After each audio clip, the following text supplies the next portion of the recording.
All right, good morning, everybody, to the town hall here on June 6th. So just wanted to remind everybody that we have a 3-minute timer, so we would like for you to keep your comments to 3 minutes. Then afterwards, we can have another bite at the apple for 3 minutes after somebody else has talked. So with that in mind, what topic do we want to talk about first?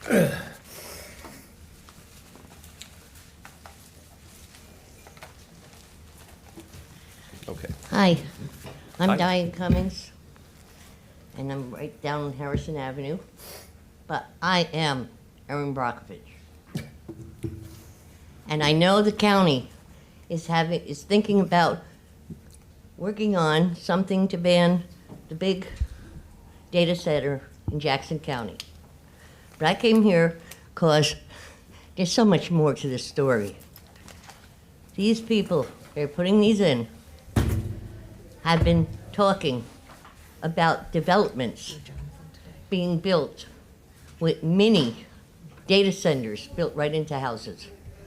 And I know we are working on a development just outside of town. And you're the zoning. The county can't do it. But we will have a data center in Bay County. If you guys don't think about zoning these many things out.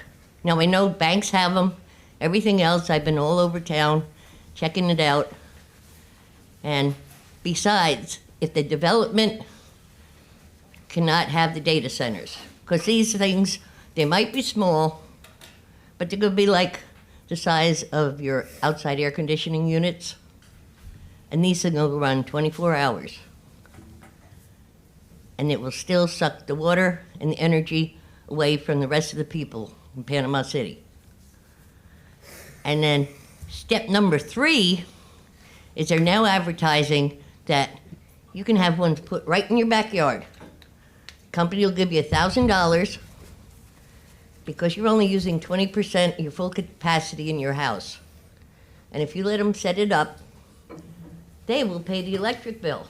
And you only have to pay them $150 a month to run it. But can you imagine the air conditioning unit and one of these things in your neighbor next door, or even your house? Your backyard is going to be constantly noise, and you also have to count the noise and that the EMF is going up, the radiation that affects people. And I'll talk more about it later because this is something, don't make any regrets.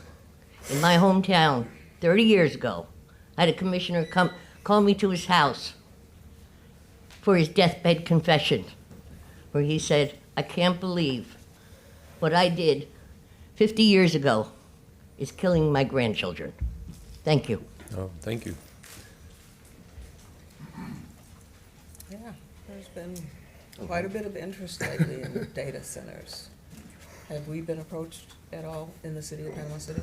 I've reached out to our planning director, Michael Fuller, and asked if we had any pending applications. I don't believe we do. I do know that there's several counties that surround us that have had those, and they've passed moratoriums on entertaining those, but to my knowledge, we don't have any. Yeah, it came up at the county commission this week, and they're considering a moratorium as well, ma'am. So very rarely does my professional life and city things intertwine. But here we are. Here we are. Are you bringing up data center? I did not.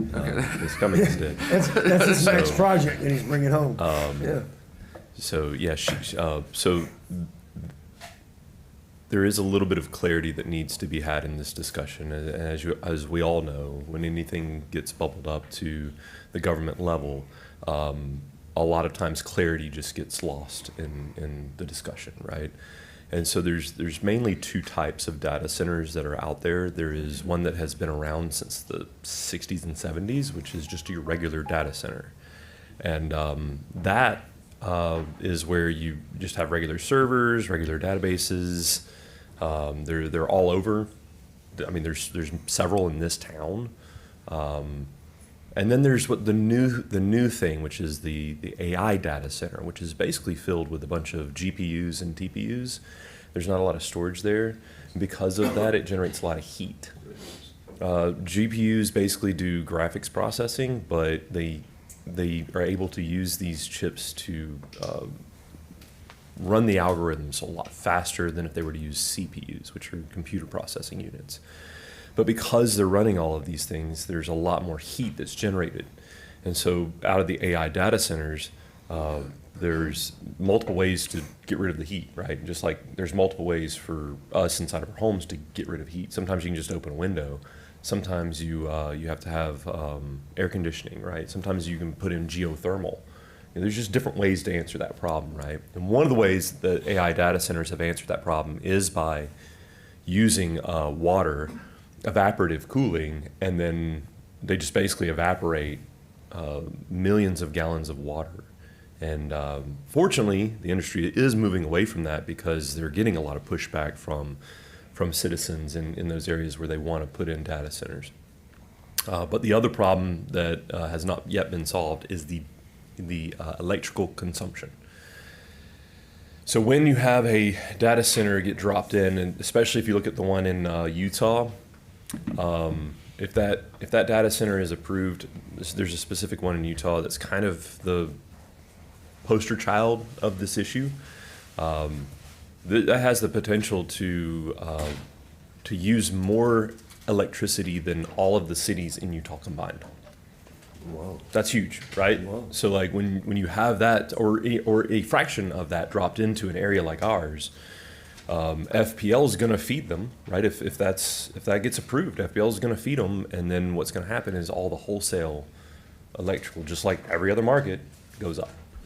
So what people have been finding is that in areas where AI data centers have been approved, their electric rates have gone up, and I think that's one of the biggest issues that nobody's approached us to put one of these in, but and this is the area in which I work, in my professional life. And it's sad to see that we have these huge technological advances, and in some places they're allowing that to happen at the expense of the citizens. And so that's where I don't think that we have to make any decisions on this anytime soon, but I would be in favor of a moratorium if that makes sense. Yeah, So. Wow. You have a deadline in Really July glad 1st I when listened to the that. bill goes in. for the No, state. no one can hear you unless you're at the microphone. Oh, okay. So, May I? Because I have more information. Well, first of all, I have an environmental science degree, and water was my business.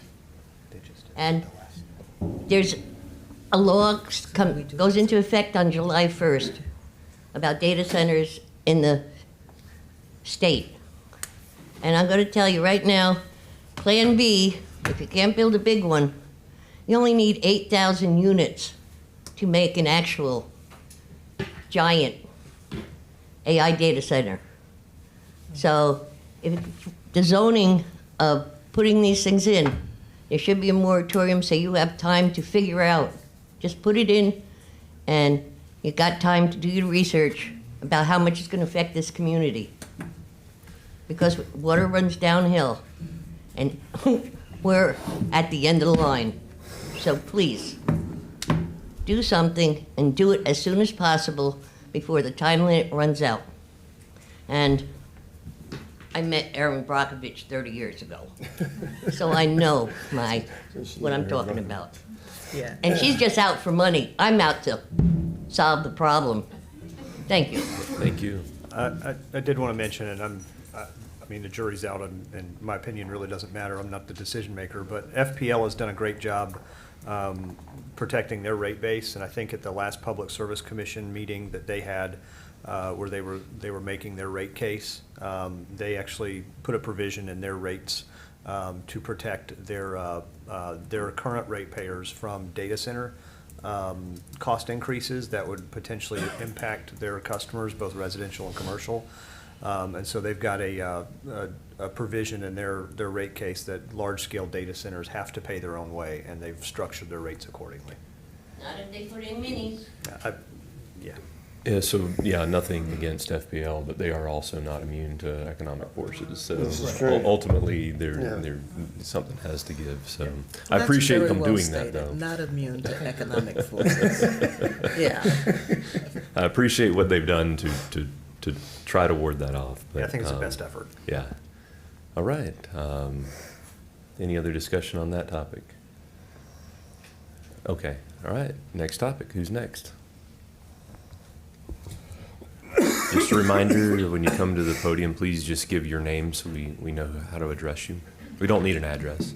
Hey, good morning. I'm Bubba McCants, and I'm here with my oldest daughter, and Tyler Plunkett and Danielle Kincaid. I have a handout for you guys if you want it. So on that document is you'll find all the details for what we're here for is the Charlotte Claire Memorial Turkey Trot. We're hoping to have this 2026 this year. There is one specific item, if you look under city request, requesting the City of Panama City support and partnership. They're seeking an exemption to ordinance number 3075, section 17-13, standards for issuance of permit. Basically, there's a rule in effect with the city on Thanksgiving Day that no city employees will be asked to work. We're fine with that. We're not asking the city to do anything. Any police officers we need, we would hire privately. I know there's I forget the exact acronym for it, but they're available after duty hours, and they sign up if they want to work. So anything that we need to block roads for, it's a 5K, 10K, fun run, 1 mile. It's family friendly. There'll be music. It's open to the community. And what it benefits is Helping Hearts of Florida, which is what Danielle and Tyler are involved with. And it's for pregnancy and infancy loss.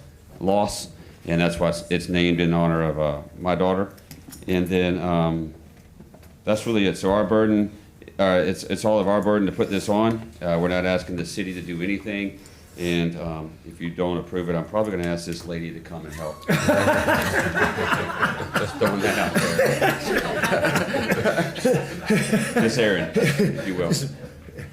But she's got to wear her little Bo Peep outfit. Absolutely. Yeah. Yeah. So Bubba and I talked about this. When we're dealing with roads, public roads, that's where the chief gets involved. And then on Thanksgiving Day, I guess the rules say that the staff's not, have staff with their family. Of course we do. But from an off-duty perspective, or the portal that we use, I think with the chief, this is a morning time event and it's done. And I think it's something that's within the community. There's so many people that live in Sweet May. It's amazing. There's 5 of y'all in here right now. There's 54 realtors that live in Sweet May. But What don't you know about realtors? I know it's amazing, isn't it? And so he's one. I mean, but I So think is Tyler. we ought to try to figure out a way to. There's another one over there. But I think we ought to try to figure out a way to make that work because it's inside there and it's something that can be an annual thing inside Sweet May as it grows.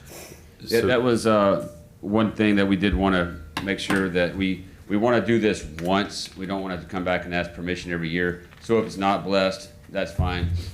We'll work it out amongst our side, but we just want to just be kind of a one and done because we want to do this each year, and we don't want to have to come back every year and Which is ask what for you you do. guys to bless it.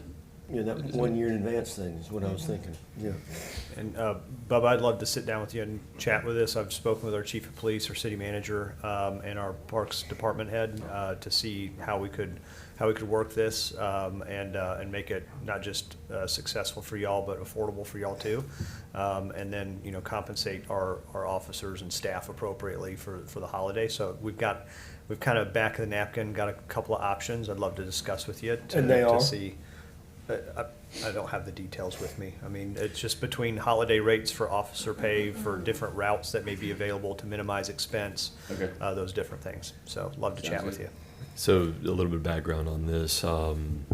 This was a good rule, I think, to not have any holiday events because previously we used to, when somebody would come to us with a special event, we would require them to pay police officers. Well, on the backside of that, we would also tell the police officers, hey, you've got to work these events. I believe they would ask for volunteers, that kind of thing. But it was more of a requirement on the police department rather than through ODM, which was just put it out there and see if there's any officers willing to do it. And so now that we've shifted to ODM, I think if the only requirement for you to have police would be, and then you're going through ODM, then I don't see any reason why we could not approve it.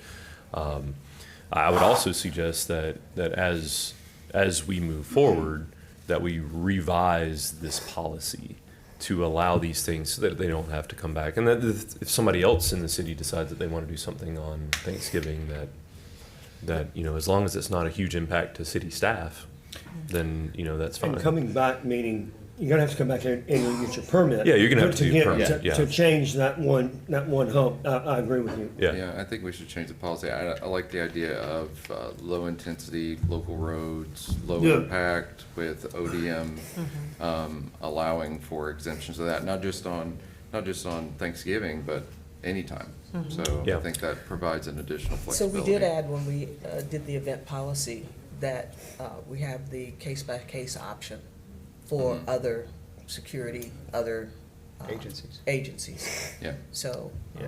And what'll happen now, just as a reminder, if, let's say, we need 10 police officers for whatever the event may be, if that's not filled in the voluntary pool at the police department over a period of days, and I can't remember what that threshold is, that goes to all the other agencies in Bay County that participate in ODM for them to fill into those volunteer spots as well. Do we need to provide further clarity? This is a workshop, so we can't take votes or action here, but I don't want to end up in a confusion. It seems like that there is consensus around amending the policy, not trying to find a special one-off. And so I would like to see maybe from Natalie and Nevin in our future meeting, maybe the next couple meetings, what that addendum would look like, so that we can actually take action. so the point I'm in the pretty policy clear on that's that. under Okay. question is the holiday. Yes. Not necessarily, because we've addressed ODM and agencies and that sort of thing, and they're willing if need be. So the policy point really is the holiday issue?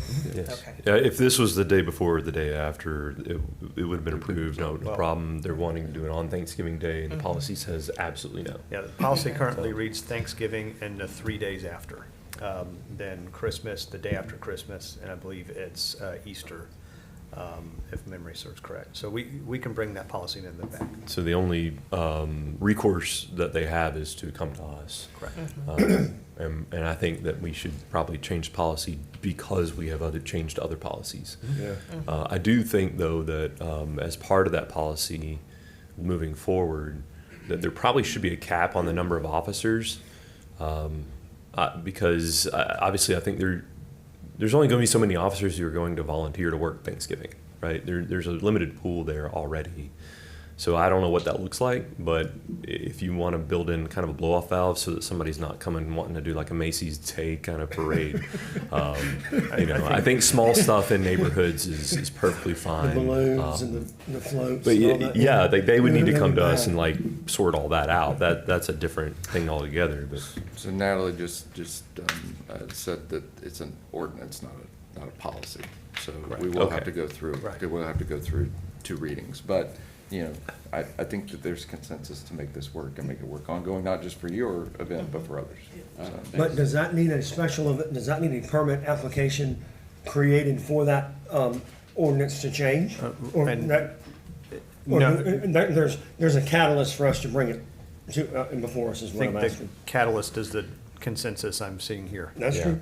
Okay. so just from a moving forward perspective, the agenda is already created for the next meeting. So the first time that this could even potentially be on an agenda would be next month.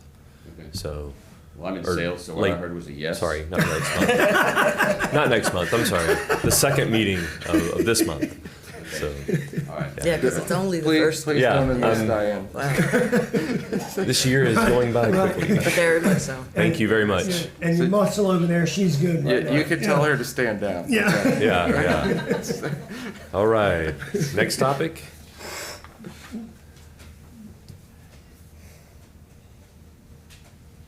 don't have one topic, it's a few. All right. Good morning. How was everyone this beautiful Saturday first of the month? All right, so just a couple of things. I don't know about any, Your name, Michelle please. Bryant, I'm Thank you. sorry. Thank you. I don't know about anybody else, but I am literally going through construction fatigue. I have literally replaced my tires the most in my entire life this past last year. Nails, construction nails, all kind of stuff. Just personally, my tires aren't cheap, and it's become a budget line item now. What happened to the street sweeper? Is it being used? If not, can we have a schedule of it being used on major roads like 11th Street, 15th Street, MLK, and anywhere where there's construction being done? I don't know if new developers have any commitment to managing the debris that comes off of their trucks or anything of that nature, but it is, and it's not just me.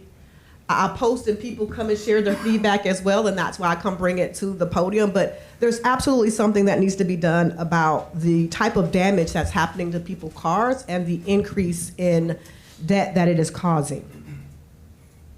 The next, if anyone could give any updates on Joe Moody Park, that would be great. And then the MLK wreck. My youngest daughter thinks the wreck actually belongs to her, so we're there every other day.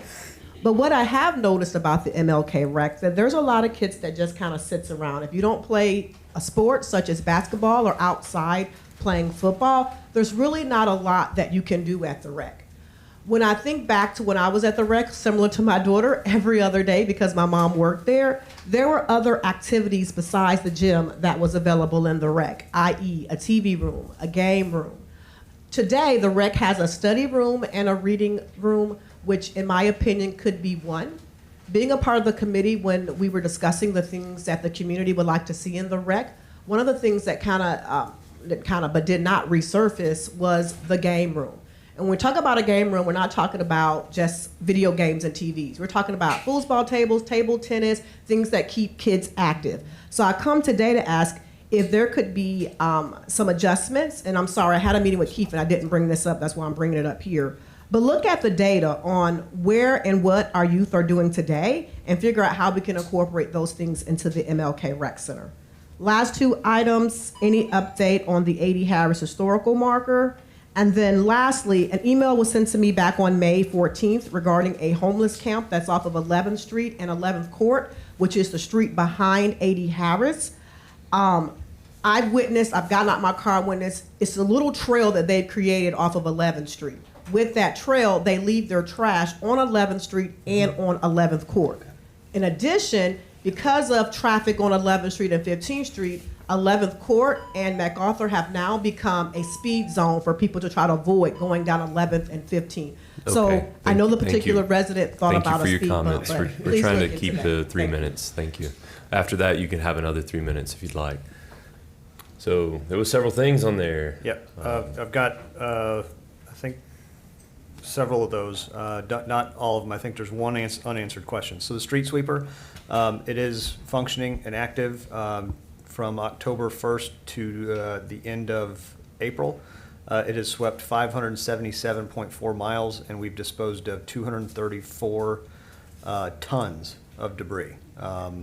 And so it does. We've only got one. That's a pretty active sweeper. It sweeps a lot more than it's down. I think it was down maybe 2 weeks this fiscal year for repairs and maintenance. Would you ask how often it goes on the streets that she mentioned? Yeah. So We can delve into find that out. Yeah, the commercial corridors, they sweep more often, so 11th Street, 23rd Street, 15th Street, Beck Avenue, south of Business 98, and Harrison Avenue. Of course, our street sweeper doesn't sweep south of 6th Street on Harrison, just due to the bristles and the damage it could cause to the pavers. But there is a map we'll make sure that gets published that's got kind of the frequency and schedule Joe Moody Park, we've got a groundbreaking within the next 45 to 60 days. We had to, after the community meeting, we had to go back to the grant agency that we're working with and let them know we were changing from a multi-use field to a basketball court and a couple other things. So once we got that straightened out, we were able to get back on timeline.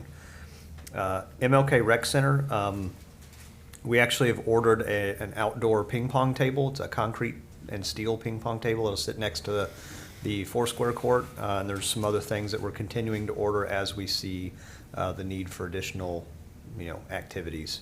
So they're being very strategic about it, making sure that that type of investment will be used a lot.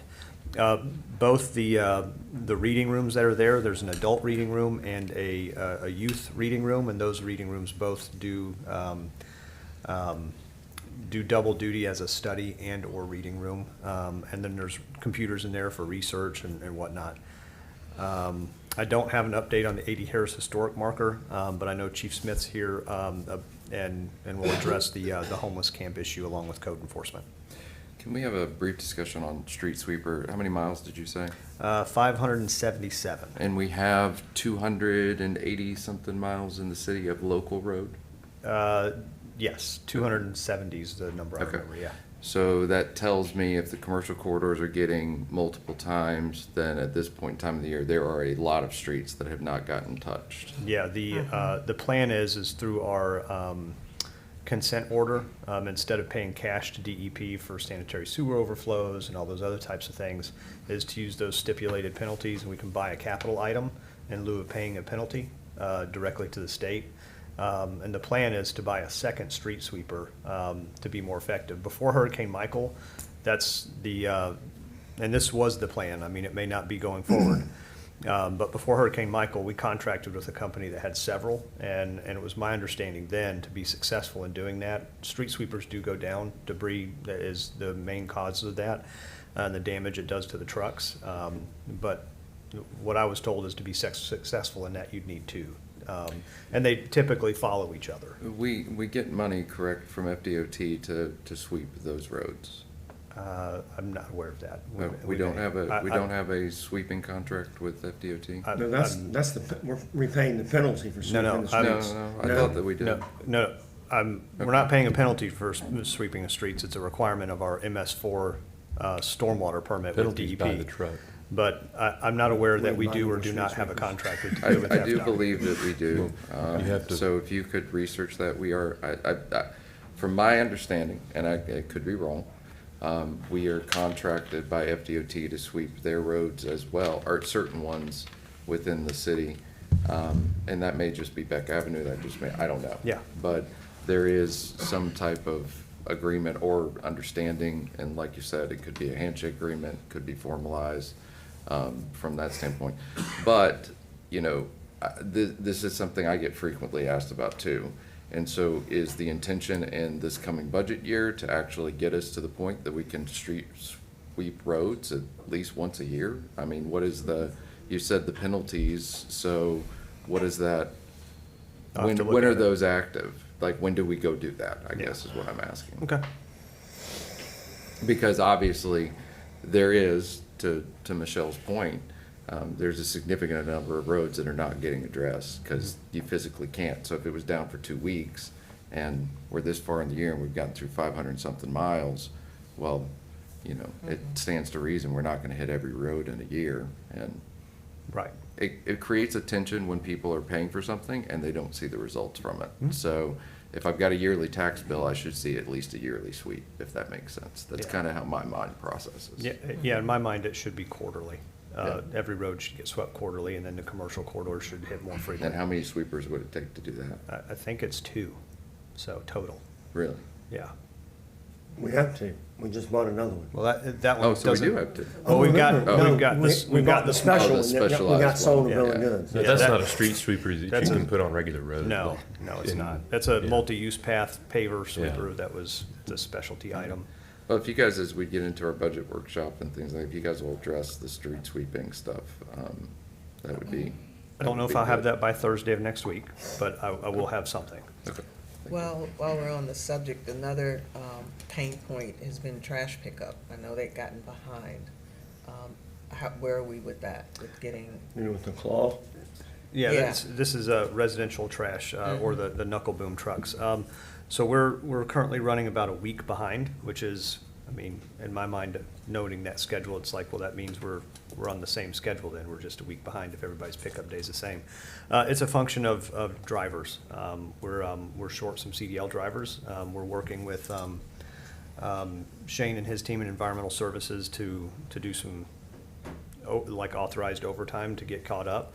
But it's just a function of drivers right now. Have you guys made any progress on the on-demand system and not doing sweeps? I've talked to Shane about that. He's working with some of his counterparts in other cities that do on-demand system. The feedback we've gotten is because the amount of volume we have and we're running routes. They said like a push-button demand system wouldn't make us any more efficient because of the amount of volume. They said if our volume was about half of what it is, people could call in and say, hey, I've got, X number of yards of debris or whatever. Hey, my pile's out front of my house. And then we could come pick it up within like a 24-hour period. It's just, all of our routes, I mean, we're constantly, our trucks are full every time they go up to the landfill, and our routes are behind. Well, I mean, we've dealt with illegal dumping as well. So Yes. maybe we need to strengthen either our language or enforcement on that mechanism. There's a great book called Seamless City, the mayor of St. Pete. One of his cornerstone achievements once he came in was they had a tremendous amount of illegal dumping going on in the city. So they chose to, put it on the news, like, hey, we're cracking down on enforcement. This is what's happening. Don't do this. And somebody did it after that, and they made an example out of the illegal dumper and said, this is not going to be something we're going to accept. And that gentleman went to jail. It was actually a contractor that ultimately ended up being. So I don't know what needs to happen, but I mean, I've dealt with it in my neighborhood. I've dealt with it like 2 houses down watching illegal dumping. So, so it's, that may be why we have so much volume, I guess is what I'm trying to say. Yeah, and we've since had conversations with our drivers, because the expectation is that some of these folks that are doing that is, oh, well, the city comes and gets it anyway. And we've had contractors and or other, folks that have done that and said that on camera. It's like, whoa, but wait, it's not for you, this is for these residents. So I do agree. And I know I think the transfer station would help in that. that's exactly what I was going to mention. You guys did authorize a transfer station study, so if that were to happen, we would, we'd be able to quit with, or stop the long lead times out to Steelfield and the other C&D landfills. So that would make us much more efficient from an environmental services operation, from commercial, residential, and bulk pickup. Could we just do a transfer station for bulk pickup? It's possible. It would be a culture shift. Our residents would have to take their yard debris to the transfer station or pay someone to take it. There might be some services we could offer from like a disabled resident standpoint and still keep a knuckle boom or two to do that. But yeah, it's possible. I'm just thinking in my mind, one of the negative feedbacks from a transfer station is the smell. And that typically comes from household garbage. But your curbside typically doesn't include things that smell. It's mostly construction, yard, those kind of things. So even if we could just have a centralized location that the boom trucks could drop off to, it seems like that would make it more efficient. And then, So it's a little premature because the study hasn't Yep. come out yet, Just give them but feedback. having looked at some transfer stations, there is potential for them to recommend us that the transfer station be indoors. And then you take your organic matter and put it into a digester, which then produces the gas, and then you sell the gas. So a garbage center instead of a data center. Yeah, exactly. Garbage. Garbage center. Oh, man. I mean, I've seen them as elaborate as all the hardware stores, libraries, public buildings sell like a specific color and logoed bag, and that's where you have to have that type of bag to bring it in. I've seen very low-tech ones. So we're working with Kimberly Horn on that transfer station study. So I'll share this feedback with them. Yeah, and what I'm really just kind of giving you is have studies, all of these steps, construction, funding, all the, I mean, that, a transfer station at the earliest is 4 to 5 years away. So that leads me to saying problem solved within the confines of what we have. And, you know, bulk pickup, even if there was a centralized drop-off point, that they could get it out of everybody's yards, get it to a centralized place, and then take it up to the field from there. That seems to be, that might help. That would require a large education campaign. Well, I'm saying they still operate the bulk After a very pickup. huge Oh, investment. you're talking about, They I'm claw sorry. it, I thought you they meant bring it to a the centralized residents location, and track it it down. then they. Solve now take it and up. solve for the Yeah. future. Yes, I'm tracking. that's exactly what I'm saying. Yes, sir. All right, any more discussion on trash? All right, next topic. Who's up? Good morning. Good morning. Can you hear me?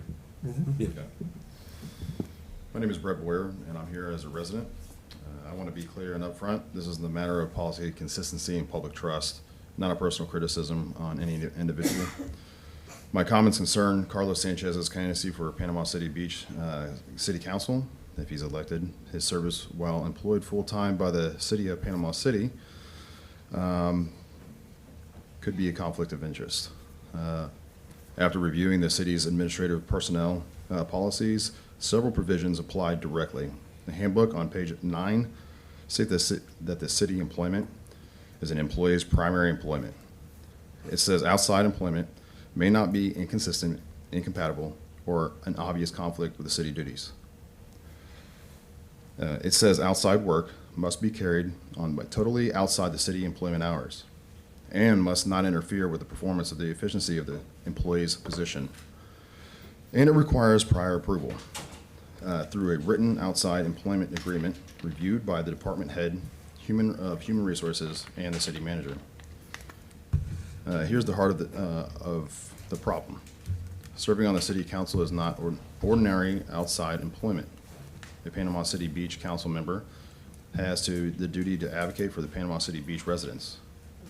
That creates a real conflict that the same person is employed full-time by Panama City, a separate government that competes with Beach for funding, infrastructure, economic development, tourism, and legislative priorities.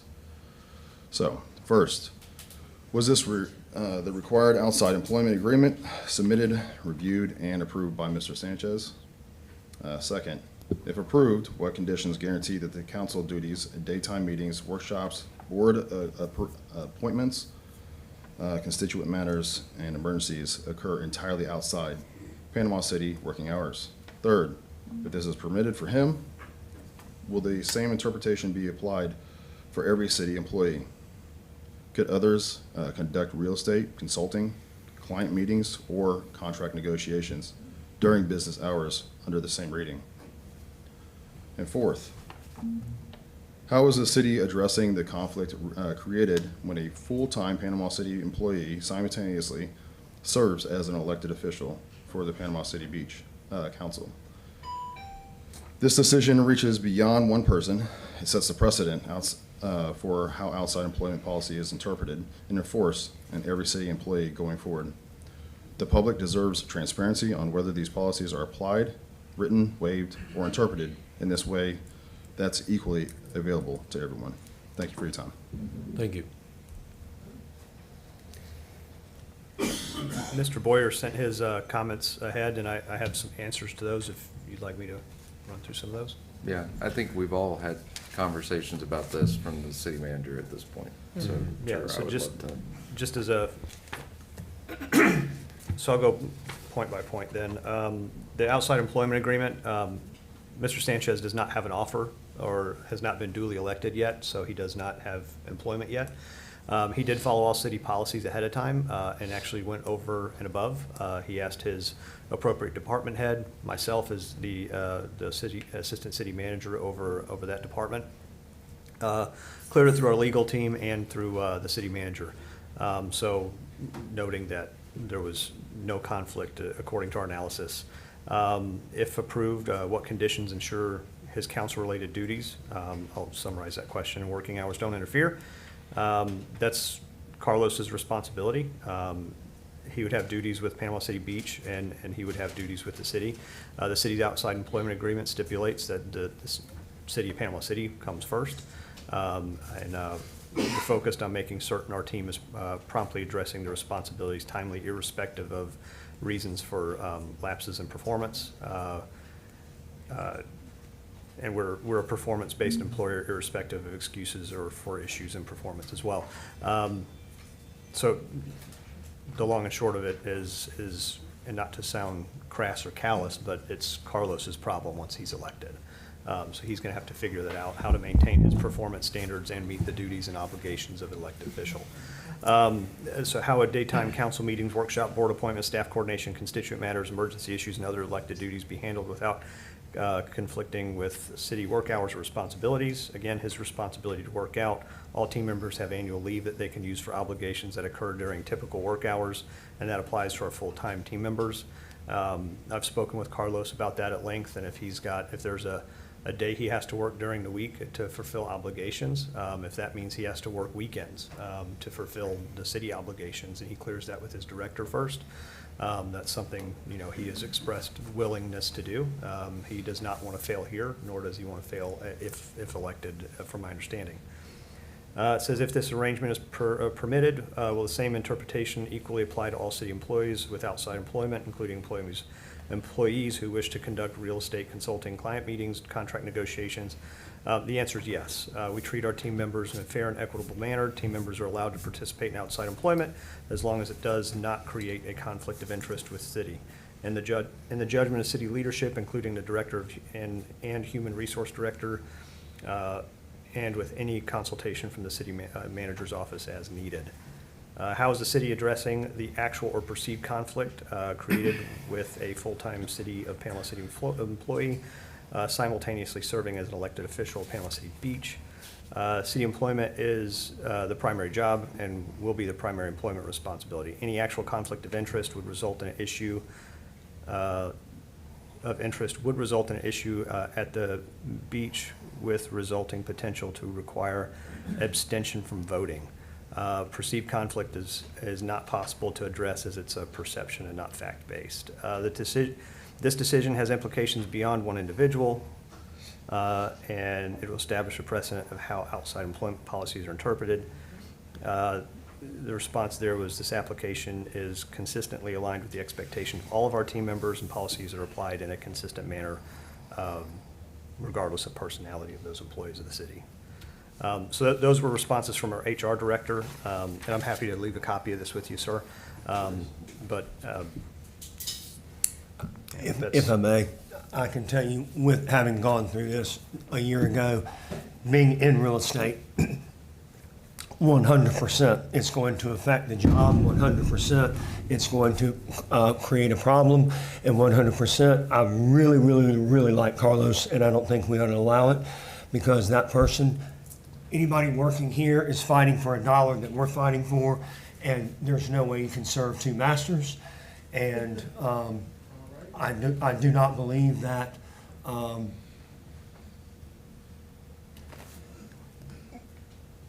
there's no way to not have a meeting, not be responsible to go to a meeting when it's here. This meeting is set at 8 o'clock in the morning. I don't get to change that.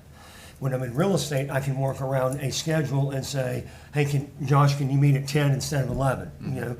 And that's afforded to them. I happen to work in a job where I can come and go. Brian doesn't. And so we've had the 4:30 meeting that we have. It's easier for you to do that. It's going to be a problem. There is more work. If you want to be effective in this job, there's more work than 8 to 5, and you're doing it during 8 to 5. And I'm sorry, it's going to create a problem. And I'm against it. So I'll say exactly what I communicated to staff. I have no concerns with anybody running for office. I mean, it happens all the time. School board teachers run for school board. Bill Dozier, the county, was a county employee when he ran. I mean, there's all sorts of examples where people that are serving in government run for public office trying to make changes. So I have no concern about that. Do have concerns in all of those cases that I just listed. They all resigned at the point in time of winning. And I think what I'm hearing a little bit in behind the scenes conversation is it feels like there's been this kind of promised expectation that we'll just work through things. And I think there needs to be a very clear understanding, and this is just coming from someone that serves, is the demands of the job far exceed a typical, what you might think is a part-time or a full-time job, because the demands are dependent upon the demands of the people that you're elected to represent. And that is a very difficult balance to maintain with other employment. I think all of us do that's here. But the strenuous nature that all of our employers, whether we're self-employed or whether we're employed by others, have to encounter is significant. It is not something that they just, hey, we just work it out. They have to be willing to support that person doing it and having the flexibility to do it. So that's all that I would say. I mean, I have no concerns with somebody running. I would encourage everybody that feels that call and wants to serve their community to do it, regardless whether they work for the team, whether they don't. But I do think that it is very difficult for me to picture, considering I don't really have any other examples of it happening before. And there's a lot of examples of employees that have ran. But my concern is, and I agree with you, run, please, and we need good elected officials. This is in direct competition with another government. If you're a teacher and run for school board, you're working inside. Bill Dozier worked inside the county, and he was with the county. There's no direct conflict of working against potentially another local government for a grant or some sort of state dollar coming in.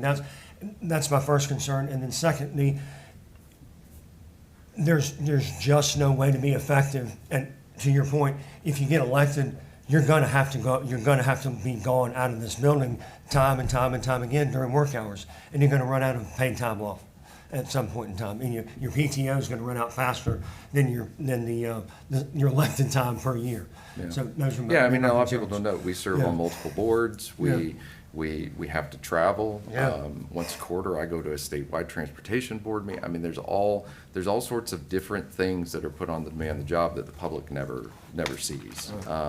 Because we're not just your representative for here, what's going on in your street, we're also trying to advocate for you at the state level and at the federal level, we're trying to be engaged. So I don't know that there's anything to address today. I mean, but I do want to relay what, our conversations that we've had, behind the scenes, and, I definitely encourage people to run. Don't think there's anything with that. I think that the only concern that I have is what happens should this person be successful and trying to balance an employee at the city. And certainly in this season, there are many people who are like, I wouldn't do it. Yeah.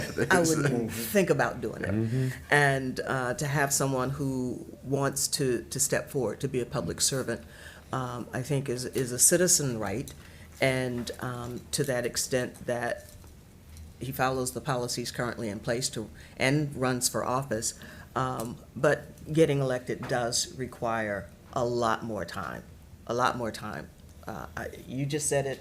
It has been my experience. Whoever thinks this is a part-time job, just follow any of us for a week. Run and do it. Yeah, yeah. So yeah, understand your concerns, but I share the concerns if elected. If Mr. Sanchez is successful in his bid, that does change the dynamic of employment. So I think all of the concerns that are expressed are valid. I do think that there could be some potential issues there. What I'm looking at is what can this board do, or what should this board do? We have 3 employees, and this is more of an HR issue, in my opinion, than it is a commission issue. And the reason for that is because it's within his right, just as every other American's right, to run for office. And so then if his performance starts to slide, then that becomes an HR issue, just like any other employee. No other employee do we decide whether or not they would do something or not do something, other than the 3 that we hire. And I think if we were to weigh in on that, that would actually create a huge problem for staff from a legal perspective, again, in HR. So anytime we would say, and we can change policy, you know, like to your point, you know, we can change policy, but I think in this situation, he would be grandfathered in under old policy, because of the situation. Again, I think it's more of a legal issue for us than it is an HR issue. And that would be my concern weighing in on this from a very public dais. And I would hate to chill any aspirations of anybody who would want to run for office. So, I think one of the things that I was surprised by when we went through the policy reviews was that people can do real estate, they can do these things. And I do think that's something that I've stepped back and I've said, like, is that really a policy that benefits the citizens abroad? Now, that doesn't mean somebody can have a real estate license and show houses on a Saturday. Like, that's not what I'm talking about.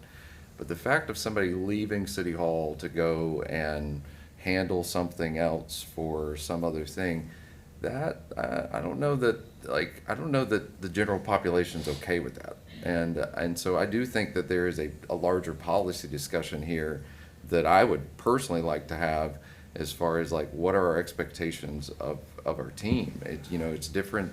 And I think the sheriff's a great example. They just had to, I think they arrested him because he was moonlighting while he was on the clock doing the job. He was actually providing private security while he was on duty as a sheriff's officer. So I think that there is, and they had a very clear policy that said, no, you can't do that. I think our policy needs to be clear. And so while I do agree with you, like, it's not necessarily about weighing into this specific situation, I'm looking at it from a broader perspective of, I can see this being taken advantage of in a way that is not healthy for the team. Because if somebody's out, somebody has to take that load, and that doesn't always shift to a weekend load. It shifts to that day when somebody walks in the door and they're expecting a need to be met. I would encourage staff to pay attention to employee morale. It's real easy on this to get caught up in favor, showing favor. This is a public thing. There's already chatter about it, and we want to make sure that it stays up here above board. Everybody's getting treated the same, and that's very hard to do when you're coming in and out of, for another job. To your point, we need to pay them well and have focus and be focused here, and train them well. but in this role, we anytime somebody's asking us to kind of pick up a scalpel and cut very, very gently, that is not a tool in our repertoire. That's right. Like, we have giant policies that impact the entire city. So anytime we're getting into, we need to, change just a little bit for this specific person or what have you, that's where I kind of shy away. And I would very, very happily have that conversation of a policy, of a global policy, Yeah. yes. Because that is where I feel that our roles and responsibilities squarely fall. But yeah, that's where I'm I think the language needs to be tightened up as far as from an HR perspective. Yeah, I would agree. And I don't think that's a singular person. I think that's broad, and I appreciate the comments today as well. And some of those concerns are shared. Yeah, and just for color, I know some of the conversations that the city manager and I have had with the four of y'all plus Alan. If this were a county commissioner, that'd be an issue. If it was somebody, if it was a state elected official, it'd be an issue because you're somewhat beholden to those elected officials to a degree. It'd be difficult to have a conversation with the sitting county commissioner as a mid-level manager in our organization when he's messing up. But because we don't have that. There's no hierarchy involved. There's no perceived more political power from that person. Those were some of the concerns that were alleviated. Additionally, it would the city manager and I would have had an issue with it if this was an incumbent seat, if we were running against somebody that was currently sitting. This particular seat has been term limited out and is open. That shouldn't so. matter. I think It was whether just, it's it was a incumbent or concern, not. it was a concern, but it was. I think it puts you guys at a significant amount of risk from a management perspective. Yeah. The fact that you have this much flexibility and the interpretation of what a workday and those things look like. And so I think it would be helpful and healthy for everyone for us to create some more defined parameters. As much as I want people to run, companies all the time tell people you're not allowed to get into politics because we don't want that to come into our business. Here, you're inviting scrutiny into City Hall. Oh, yeah. I would argue that's already there. Well, City yeah, Hall is a you're- very political every day, organization open the already, doors and it's so, there, and you're inviting more Yeah. politicalization into Yeah. City Hall with that, just something. And, you can always, what's a conflict of interest? That's defined different ways. Yeah. And, Yeah. I'd like for that to be defined. I'm sorry, Virgil. All Thanks, right. Bubba. Good to see y'all. I think I've got a I know. consensus about the policy, so, thank you. Thank you. Yes, sir. Virgil Marshall, I want to speak to this.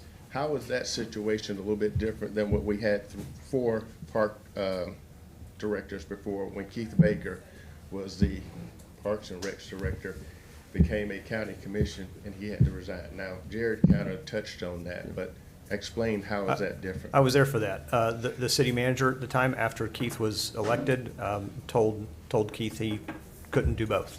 Okay, so how is that? That was the city manager at the time's call. They have discretion, Virgil, which is what Which is I'm the problem. addressing is Okay. what That's is the the problem. problem. There needs, Okay. Yeah. there needs to be I a mean, set I mean- defined. But he won, Yeah. I mean, right? I don't have a Yeah. dog in the fight, but I'm Yeah. just saying that if you do it for one, Yeah, it I can just- tell you this, It there will brings some never- I will- confusion into. But we're not there yet policies and either. procedures. We're not Okay. there yet, right? I It's will like- not support a policy that prevents anybody from running. Right. In any way, shape, or form. Right. Does that need to take place after hours? Yes, but I do believe you can take a run for office outside of office. It's just different when you're doing the job. Yeah. All right, thank you. Oh, I wanted to talk a little bit about. Your name, please? Oh, sorry, David Switzer. All right. I want to talk a little bit about small business and entrepreneurship. I've started two businesses, completely failed at the first one. And then the second one, I started a commercial cleaning business, and it just happened to be, I was all set to go a month before COVID. So I'd like to say that it was successful because of something that I did, but I found that I did that. Good timing. Business boomed the first month, and I worked hard for 3 years, and I had to get out of that business. It was hard, and I did get COVID multiple times. Mayor, you had in January you posted a really good Facebook post about That is not the mayor. Oh, sorry. I'm not the mayor. Oh, No. sorry. I'm the fake mayor. Who's the? He's not here today. It's Mayor, Oh, well, So I'm running the so meeting. the mayor. Alan Branch is Mayor not pro here. tem right now until next meeting. Oh, Those have Um, beards that are gray, his just longer. Oh, sorry. Alan is watching, so you can still address him. Okay, Yeah. so maybe I'll have to address it with him too. But Yeah. when he had posted a really good entrepreneurship Facebook post, it's just saying that so many people come to him trying to start a business, and they don't realize, like, we call it red tape, right? You have to get certain things in order for the business to start, which he said included, understanding the business codes, international fire codes, adopting state enforcement and local things, business licenses. And a lot of business owners don't know that kind of stuff, going through the codes. So my question is, I'll be brief. I have very, very big questions on the mayor's Grace District, where there's the Mandy's Bakery. I don't believe that has a certificate of occupancy, a building permit, a fire inspection, and it has illegal electrical. Code enforcement has been made aware of this. They've given verbal warnings to whoever the business owner is. I'm not saying this is the mayor. I'm just trying to get some data. But this is just what I've heard, and that he has, whoever that business owner is, has ignored that. The city officials have code enforcement have put a stop work on that, and it was ripped off, and that business is still running. So basically, Mandy's Bakery is an illegal business, is the allegation. I don't know if that's true or not. So I want to know what's known about that, because it seems like I just don't want there to be like special favors, to any city official. And Well, if code enforcement thank has you. pushed this, Thank you why for your haven't- comments. why are they? We're trying to keep everybody to running? 3 minutes. We get another bite at the apple, but we need to pause Okay. for a minute and kind of address. So I just want to what know it is how you involved said. the mayor is, if he knows about it, what Yeah, should happen so to that Thank you. business. Thank you for your comment, sir. Yep. Thank you. Again, you can come back up. We're just trying to keep everybody to 3 minutes, so anybody want to discuss that at all? Good morning. Y'all got me I up don't- again at 8 Ma'am, o'clock in the just- morning. Hold on, just 1 minute, please. I'm unaware of, I guess, whatever issues exist. I do know we were just at Strong Towns, and that was one of the things that was presented, is how to do these little mini, like Incubators. incubators for businesses, and I don't know if that's what it is, or if there's something else. I think that's what it is. I do have a little bit of visibility. I'm aware that there was a stop work order issued. Our staff went and did it before they realized that our department head and the owner of the property, were working through the details. I think they got a little ahead of themselves, but they've committed to, and like we do with all businesses, we're not in the business of just saying, stop right now, drop everything and come here and do this. Like, hey, let's work with you. Let's figure out a way to get to yes. And let's see how we can work this out while you can still make money and do your business. Just a question on that regard. What is our process? Because do we just go stop work, or are there steps that have to be taken before then? And if so, I mean, I can't. would the department chair ordinarily be the one working this? There seems to be a communication disconnect, just based on what you just said. There absolutely was a communication disconnect, and that's how the stop work order flyers ended up on the business. That a particular employee was told not to do that because they had been in direct contact with the property owner, and that particular employee went and did it anyway. It shouldn't have happened, and so that's why those flyers were removed. But what I'm trying to get at is a lot of entrepreneurs may not have the experience or the know-how or the ability to go out and do all these different things and get to the end point where everybody's going to get. And we've been charged by this board and by prior leadership of, let's figure out how to get to yes, let's figure out how to get people successful and open, and help them navigate these issues. And so when somebody gets a little ahead of themselves, we make a best effort to say, to get them into compliance. So it's just like anything else we do with code enforcement, or business license, or our building inspection team. It's hey, here's these deficiencies, we document them, we give them a time to cure those deficiencies before we say, hey, you've just got to stop altogether. We don't. They will put a stop, they will stop you that day. They will walk on and make you leave that But day. they That's will. happened. They will if it comes to a point. No, they will do it that day. That's happened on one of my projects. I understand. So, but I think what he's saying is they have But a discretion. what I'm trying to do is tell you, if it's flagrant and you've earned it, then that happens sometimes. Ignorance of the rules does Sir, bear with not me. mean that you don't get to keep going. I understand okay? that. Just bear with me, Okay. sir. Don't tell me how to build the clock. Come on. Come on, Jared. All right.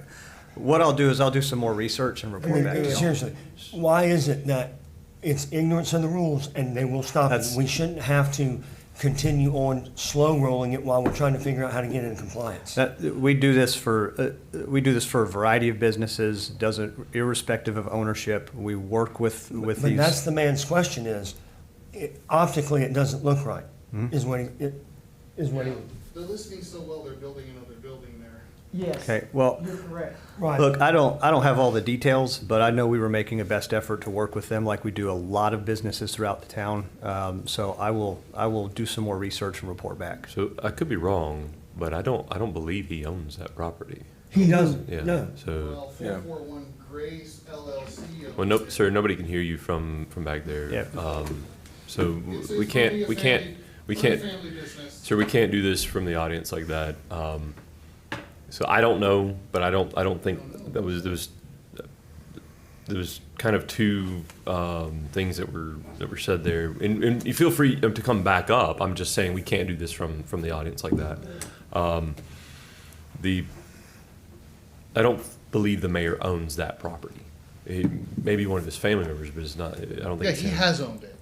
And then he's, In the and then past? it's changed titles to 441 Grace, which a family member is on. Okay. So it looks if it's true, I'm not saying it's true, I just want to know if Well, it's true. that's the problem with saying maybe it's true, maybe it's not. There's no way for us to answer this question right now. So I mean, No, like, I mean, I have a I'm public kind of. records request in, and Yeah, you said, there you go. that You it can, has been yeah. issued a stop There you work. go. You And could I do wanna a know public who- records request, absolutely. Yeah, I want to know who said to tear it down and why. Okay. Well, I need to do some more research. The city manager told us to do it. So I went out there with our planning Yeah. director, and the planning director and I had I a think- very engaged conversation with both the owner of the business, and that's the barbecue place next door, one of the owners. And they had assured us that they were working through the issues, and we had already given them a timeline. We'd already talked to them. And we've done this with businesses up and down downtown. We've done this with businesses all over the city to make sure that, one, they comply, they fully understand, and try not to harm folks. So if we need to take a different approach and just stop work orders on everybody and have them all come here and we do a workshop, and I mean, I'm willing to do whatever, but the direction from this body has been find a way to yes and to compliance and to be good at customer service with these folks. And I can confirm, Yeah. multiple times we've had that conversation, not respective of any property owner, as far as like the goal of, we changed the name. It's not code enforcement anymore, code it's code compliance, compliance. right. And the point of that is to say, it is difficult, and you do have, if we want people to get involved in starting businesses and doing things and being entrepreneurial in the city, there is an education that comes from that. And what we have asked our team is to be part of that education process. And I don't think that's bad policy. What I do think is, I think a better way to handle this is just asking for a public records request of ownership records, whatever it is. I think that's a better way to handle it. Otherwise, it makes it appear, even if you're not saying that, it makes it appear that that's the accusation, if that makes sense. I don't think that's your intention. Well, he's saying that it happened, Yeah.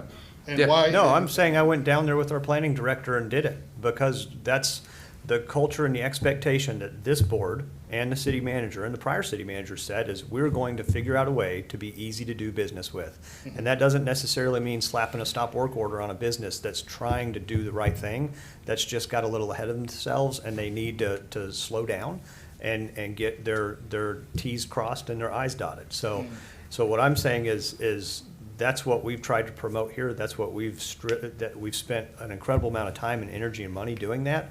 And I mean, Yeah, I'm that's all that's for I just would it. actually I'm say. all for that. I'm all for that. I would actually say that the staff scrutinize any project we're involved in more than Yeah. what they do others, to the point that they brought us a policy just a couple months ago that says, we're not gonna allow our city staff to be involved in inspecting your properties. You have to go and get a third-party inspection. You cannot use city employees for inspecting your property, which I support that policy, think it makes sense. And I've even asked questions of like, does that apply to fire? Does that apply to other things? Because creating we are elected officials, we do have jobs as well, and that sometimes those jobs put us in spots where we're having to do work. But I think the team has been, I certainly have not felt that there has been favoritism. I'll just be that way. If anything, I would say there's been times Well, I whoever felt tore down very Lambert- much And there the are- opposite. And it ought to be harder. I agree with you. It ought to be harder. And what I'm hearing is secondhand, so that's why I wanted to Yeah. find out, but I did hear that whoever ripped that stop order down felt like they were gonna get fired if the. You're looking at If the issue was pressed. No, I was the one that did it. Yeah, So to be clear, okay. okay? So did you say that? Did you say that you feel like No. your job is at risk? Absolutely if you not. don't- I What said is your this, name? my name's Jared Jones. I'm an assistant city manager. The city manager is my direct And who else boss. was with you? Michael Fuller, the planning director. Okay. So one of you said that they're afraid that they're gonna. Neither of us said that, and I was on site. I was there. It wasn't on site. It was. How did I rip it off? Building. It was in this, whoever, I'm not saying who. Myself and Michael Fuller went to the Whoever- business and took them Whoever down. was there, one of the people said that to someone else in the city building. I'm telling you that didn't happen. I'm telling you, that's what I hear happened. Okay. Well, we're gonna have to So we'll agree to see. disagree. All right. Well, I mean, I think in this point, you said, hey, How do I you don't know know if that it this did or is true or didn't not, happen this if is the somebody person else- that I was was, there. I was the one that the city manager looked at and said, I need that stop work order taken down. That's not what we asked our staff to do. And I said, Michael, let's walk down there now. That's the exchange. Michael and I walked down there and we had a conversation on the way. And I took the pocket knife out of my pocket and cut the zip ties and took the stop work orders back to City Hall with Michael and I. So if Michael had a conversation with someone else other than you and said that he was going to get. I'm not gonna play I'm not playing the what if game. I'm just saying this is what's alleged, and you're saying it didn't happen. I'm telling you my side, if you could listen. If you weren't there, and Mr. Fuller, not taking down the work order, if Mr. Fuller went back to City Hall or wherever he works, had a conversation with someone else, saying that if he didn't do this, he was afraid he's going to lose his job. I'm not gonna play the what if game. Okay. Asked and answered. I'm not asking you to. I'm just saying that's what I'm alleging. That's what I'm saying happened. Well, I If think- you're in contact with an employee that has a dispute with it, we've got a dispute resolution process, and I'd encourage them to fill that out. And It's a lot of and we'll look at hearsay, that. and I think Jared's Yeah. addressed. Yeah, I'm just saying, you can't yeah, say it didn't what- happen when I'm, and just like I can't say that it did, because we weren't there. So then we're in a neutral position. Yeah. And thank you for Yeah, your so it needs comments. to be looked into, that's the point. Miss Brenda Lewis Williams, I am she. good morning. Good morning. Y'all got me up again at 8 o'clock in the morning. Thank you for your patience. Well, that's correct grammar. Yes, ma'am. Yeah, Yes, it is. okay. Yes, it is. Now, with that being said, good morning to everyone. Good morning. There were several points I wish to address. One about the trash. I doodle around the city and I see trash setting, particularly in the Glenwood area, as well as Ward 2, setting for weeks at a time, and it doesn't get picked up. Bulk, whether it's correct or incorrect, I don't know, but it sits there. An example is on 10th Street near Louisiana. It sat there for almost 3 weeks. Now I'm gonna move on. Now, it's not that it's not done. The problem is it's not done consistently and with regularity. If it was done consistently, you wouldn't have that. We don't have that issue in the code. We don't have that issue in Forest Park. Ward 2, we got it big time. Sometimes I sit here and I listen and I hear excuses and fabrications. I don't know which one it is. That's what hits my spirit. And I'm going to go with that. Sometimes closed lips need to stay closed. That's just an observation. Be like Nike. You know what needs to be done, just get it done, go out there and do it. All the studies, etc. You know what the problem is, take care of it. It doesn't take $10,000, $20,000 study to look at trash on the street and say we need to get that up. Sweepers, etc., you know what they're used for. They're used in areas that are not common to, for lack of a better phraseology, the common man in Ward 2, primarily Ward 2. It's not just Glenwood, but it's Ward 2. Elected officials, some of that stinks of impropriety. And I agree with what you said, Josh, that we need to take a closer look at it. And what you're saying, Commissioner Granger, is it is a legal problem and an HR problem, but you can solve them both one at a time. As I was taught with human resources years ago, and I know some of that has changed, you mesh them and then you solve them, because one will invariably affect the other. So you all need to work on that. Have your HR person write whatever needs to be written, look at our state laws, align our municipality laws with the state laws, and move forward. You're going to end up with a big problem. one of the things, with the lack of integrity we have in government now, it seems that you all have been given the opportunity to function and operate in integrity. At least let the people see that. And on a large level, we're not seeing that. Robbie Hughes makes a lot of, I don't agree with everything he says, but he makes a lot of sense sometimes. So I didn't pay her to say that, I promise. say what? I did not pay you No, to you say did that, not I pay me. No promise. one pays me to say anything. Unfortunately for some of you all, my mind belongs to me and the Lord. So that's it. Oh, thank you for your comments. Oh, boy. Now we got to get Robbie out the door. No, I'm leaving.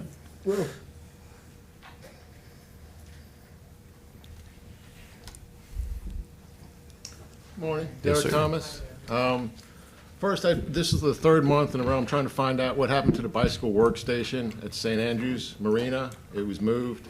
Trying to find that out. Number two, I'm trying to get the work orders for the work done across the street from my house on the corner lot. I've tried, I've made repeated requests, and I'm not getting that information. You're required to provide it under the Sunshine Law because of stuff like this. When taxpayer money is being used to benefit specific individuals, that's wrong.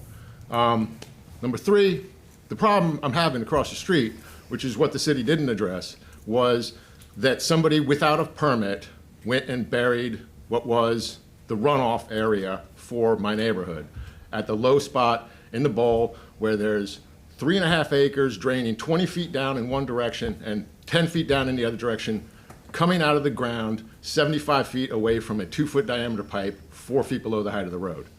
The city's method of addressing this was to go out there and add an extra 50 feet by filling in the temporary ditch that was put there to connect the water source with the drain. Last year, Clint came out there and suggested putting a cement cap over where the water's coming out. 3.5 acres draining down to a spot 20 feet in one direction, 10 feet down in the other direction, draining out 75 feet away from a drain. And the city's proposal is to put cement over the water source and flood the neighborhood. The permit, the people that didn't get the permit went in there and went 35 feet past the property line along the back part of the property and 35 feet from the ditch that is there now south. So that whole corner, about 25 truckloads of dirt, appeared there. There's no record of it because nobody filed a permit. The owner does not pay extra taxes on that, but I have suggested to the city that they move the dirt from the back corner to the other side of the property. They only have to ask the person who owns the property there. The city has spent years not fixing anything, not providing records, and has committed malfeasance across the street and refuses to provide records to the public. I would like this commission to set aside some time to ask to move the dirt from one side of the property to the other. That amount of money that it would take to do that, one survey and putting the lines, which is the last time the survey was done was 16.5 years ago when they put in a telephone pole 35 feet from the street, 15 feet from the property line. That was the last survey done. All of this stuff put on his property, blocking the flow of water and turning his backyard into a swamp, could be fixed by just asking him if you have permission to move the dirt from one side to the other. And then the neighborhood wouldn't have to be flooded anymore. Oh, So, thank you. If I may. Now, Derek, you forgot to tell everybody that we came out there 2 weeks ago. We spent an afternoon with you trying to figure Yeah, out. and the second- hold on, trying to fix it. And then the city came out on Saturday and blasted the lines out to make sure they're clean. And then you and I had an agreement that I was going to bring the environmentalists out there, and you were not going to get up and yell at us while we're trying to do this. I'm trying to get the environmentalists out, and here's the agreement we have. If Bethany comes out and says that what Derek's talking about is right, I'm going to come and sell you guys that we got to fix this. If not, Derek has promised me that we're never going to hear about this ever again. Okay?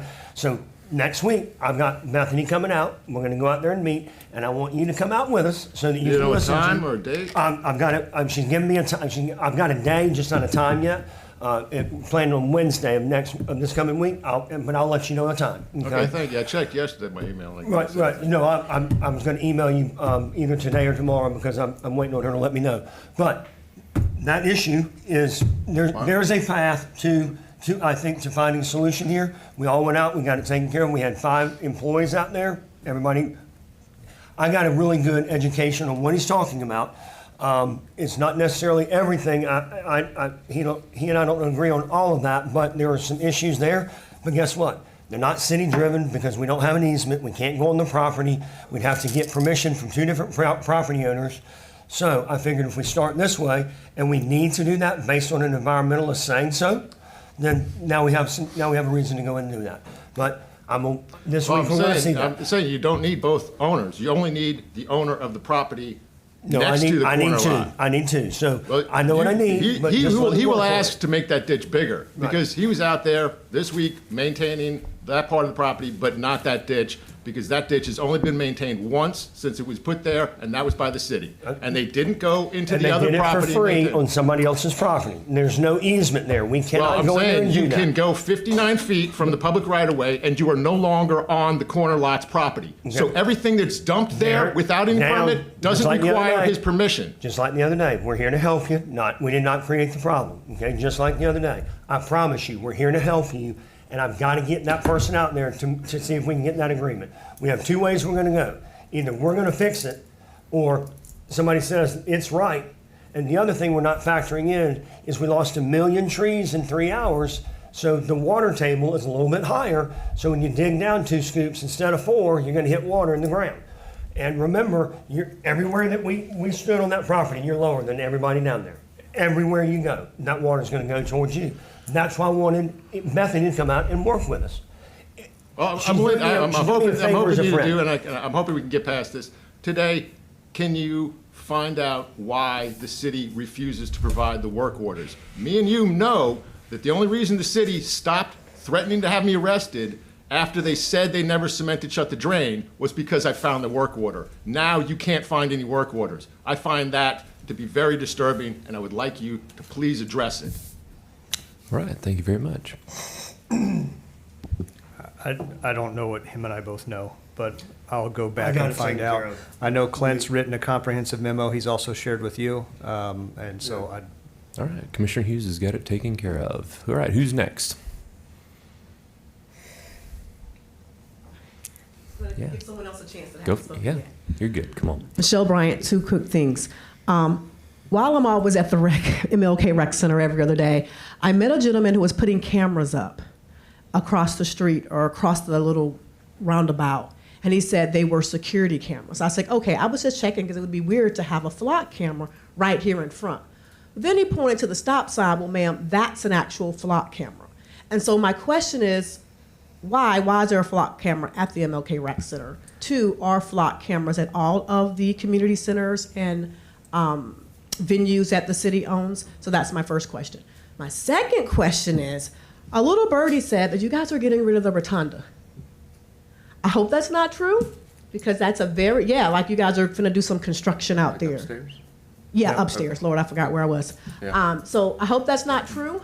I hope that is something that is just a rumor, because the rotunda, from my understanding, when it was built, was a space for community, a space where you guys, of course, decorate and allow community events to happen. So I'm not at every meeting anymore because my schedule is full, so I'm bringing these questions here today on a beautiful Saturday. Thank you. Well, I will refer to Jared, assistant to I the city manager.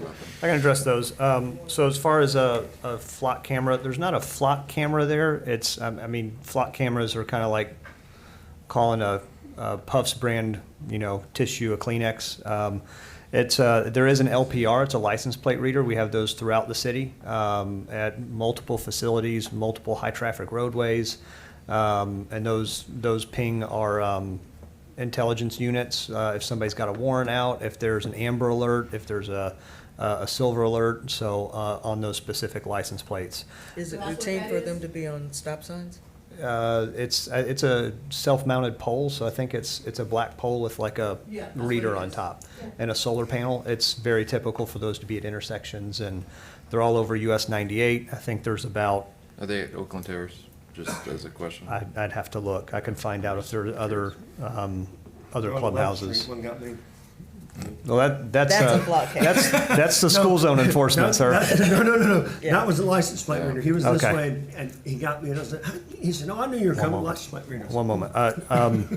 As far as the rotunda rumors, there has been some construction in City Hall. I think everybody will notice the door in front of the elevator on the first floor, and some other. There's some doors to departments now that have key codes on them. Late last year, there was a concern about security in City Hall. And so myself and the chief of police and several others visited communities between here and Pensacola, just seeing what they were doing with their city halls and how secure and or open they were. And we found that in the Panhandle, we're probably the most open. A citizen can walk in the front door and walk into just about every individual office with no barrier. The beach, Pensacola, Niceville, and one other community, you actually had to go to a receptionist, and then an appropriate staff member would come out and then walk you back. So there was some security concerns. We shared that with the board late last year, and that's what some of those efforts have done.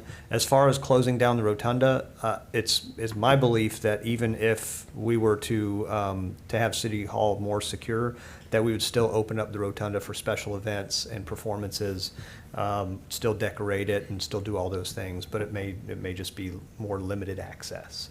But the question is, has there been conversation about closing it up or reconstructing it? There has been conversation about it, but I think the end result is we still need to have it open to do special events and those types of things and community events. I would not support that. But as far as an everyday function, like people still have to get in there and pay their water bills. People still need to come do business to the city, with the city. So there's some modification we were looking at doing as far as how open like office suites and those things are for people that just may or may not have business with the city walking around.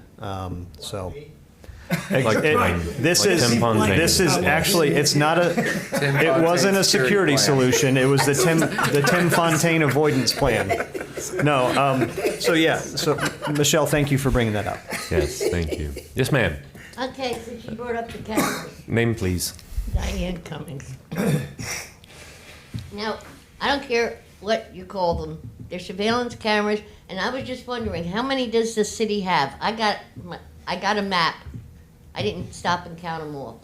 But one, information, and Mr. Granger, since your background is computers, if I could meet with you, because one, I want to know how those cameras are. They've been up long enough that how much data is actually collected during a day, and where are you storing it? Because everybody knows now the cloud is at those big black buildings. I want to plant in Jackson County and all over the place. So I could probably meet with you. You get me the information. Yeah, I can give you some information. I think some of that information is not known. Like I Probably not allowed. I don't have some of that information. I you know, just but asked maybe for, you could so- help me find it. Because Yeah. like this building here, for all your records and everything, do you actually have a database here? Do we have The a server? storage? Do we have a server? You store your own stuff here? I know we have some information here at City Hall. It is not that information. And I know that the PD also has some servers, and I don't believe it is also that information. I think because of the way that system is set up, I don't believe there's any, I could be wrong, but I Well, don't we can believe that take there's time, any local storage in either location. Yeah, So- we could take time in the Yeah. office and, come up and you can just talk. Because how long does it get stored for those license plate readers? I mean, some places it's 3 years, some places it's 4 years. I mean, this stuff is held. And this is why we need those data centers, is because the government is watching us. And 4 years from now, Perry Mason will ask, where were you on such and such a date in 19... And you'll have it, and I'll say, good, because I won't know. Okay? So I gotta get out of here because I am detecting mold in this basement, Oh. and... Okay. I prefer Thank you. We're gonna stay in the corner. Very many. Thank you. It'll be- I thought she was Aaron Brockovich. That's right. I'm more of a No, she Matlock matter. fan. She matter. Yes, I'm ma'am. back. Brenda Lewis Williams. I do have a question since Diane brought up the cloud and data centers. Are there any rumblings of building data centers in our area? Doesn't have to be Panama City, doesn't have to be Bay County, but in the geographical area, are there any? And then the other question, The other question is, with these cameras supposed, this is rather Orwellian to me, by the way. I see Big Brother all over the place, and I'm not a conspiratorial ideologue, but I do see Big Brother all over the place. But here again, to reiterate, how long is this information kept? Where is it going? And for what purpose? I heard, I think it was Jared say it's used for traffic tickets, etc. Has there been any efficacy with these cameras being up? And if there has not been any, then they should come down. And if there has been some, where are the stats on it? Okay, data centers, we don't currently have any DO applications or zoning requests, to my knowledge, for a data center in the city of Panama City. What's a DO? Development order, excuse me. Thank you. There was one in Jackson County that I'm aware of. Yeah, I know. That one. It's one that's got everybody spun up. As far as cameras and the real-time crime center and the partnership we have with the sheriff and all the other law enforcement agencies in the area, the efficacy of that, there are crimes that happen, that have happened since we've stood that up, that would not have been solved but for that technology. And I'll just point to one example. We had on State Avenue near Walmart, we had a report of a lady being snatched off the street by a white van with a Texas license plate, and they gave us the first 3 letters of the license plate. Within 12 minutes, because of the data center and the license plate readers, that lady was recovered and the suspects were arrested. And there's example after example after example of that both Chief Smith and Sheriff Ford can point to, where people have been, the crimes have been solved with that data. As far as how long that data is stored, LPR data is stored for 30 days and no longer. So, you know, Florida has done a really good job with their laws that protect that. You know, there's a lot of rumblings throughout the country about LPRs and flock cameras and all that, and it's due to the amount of public records that are out there in those specific states. Florida has purposely limited those for the purpose of not tracking those. I will say, if we had an investigator that started, you know, searching, let's say, you know, one of their family members' license plates for a reason that was not due to a criminal investigation, that is an arrestable offense, I believe, and that investigator could get in a lot of trouble for that. And so we take that very seriously, and that data privacy very seriously. So I hope that answered your question. It did. Thank you. Yes, sir. Virgil Marshall. My question is, and I just kind of want clarification. We were asking for some type of crosswalk or something to cross Highway 98 at formerly Flowers Avenue, now Maybelle Whitfield. Just for clarification, what we're really asking for is what's similar on West 98 over there by Papa Joe's and the Dollar General, is just to put a flashing light.